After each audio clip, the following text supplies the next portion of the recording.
நான் கருணாநிதி வாரிசும் இல்ல, எம்ஜிஆர் உடைய வாரிசும் இல்ல, யாரும் இல்ல, சாதாரண மகன். நான் திரட்டி 36 லட்சம் வாக்கை பெற்று இந்த மண்ணிலே 3வது பெரிய அரசியல் கட்சியா நிறுவீர்கள்னா இதாண்டா புரட்சி, இதான் புரட்சி. அப்ப இருப்பா முதலமைச்சர், அவர் அப்படி கங்காரு குட்டி மாதிரி தூக்கி சொல்லுவாரு.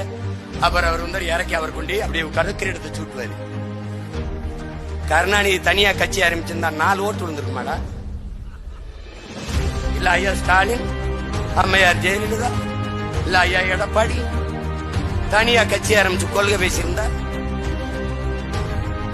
நாங்க பாரு, சாதி பேசல, மதம் பேசல, செத்து போன மொழி இன உணர்வு பட்டு போச்சு.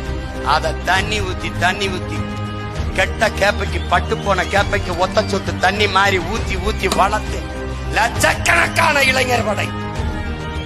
ஒண்ணும் பண்ணிக்க முடியாது.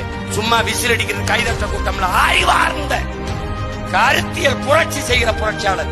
என் தம்பி தங்க கிட்ட தர்க்கம் செஞ்சு இந்தியா நிலப்பரப்பிலே வெல்ல ஒருத்தனும் கிடையாது, ஒருத்தனும் கிடையாது. ஏன்? அறிவியல் அரசியல் புரட்சியில அறிவாயுதம் எந்திய புரட்சியை கொண்டாடுகிற பிள்ளைகள் தான்.